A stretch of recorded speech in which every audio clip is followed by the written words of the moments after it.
kanyang mga alagad, no? Na talagang tayo ay pinapanalangin ng ating Panginoon, no?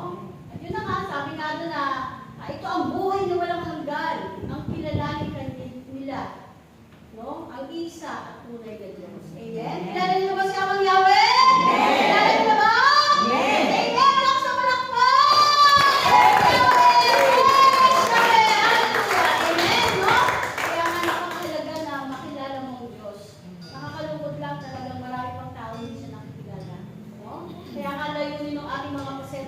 makilala nila si Amang Yahweh, no? Makilala nila na siya yung Diyos na makapangyarihan sa lahat, no? Na siya yung lumikha ng langit at lupa. Siya yung lumikha ng lahat ng bagay na nakikita natin ng ating mga mata, no? Kaya nga napakasarap na ipakilala mo ang Diyos, no? Napakasarap na ipakilala mo si Amang Yahweh sa mga taong hindi pa nakakilala sa Kanya, no? Tunay nga, pag nakilala mo na si Amang Yahweh, anong sabi? Ipagkakaloob sa iyo ang buhay na walang hanggan. Amen ba? Amen! Walang buhay na walang hanggan? Amen! Amen! Wala ka sa malakpan!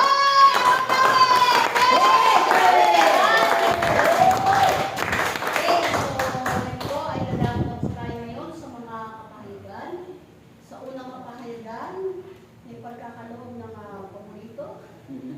Paborito ni Amang Yahweh. No, ang ating binibini sa Bagong Jerusalem, no, sa kapahayagan ng Espiritu Santo, binibining faith,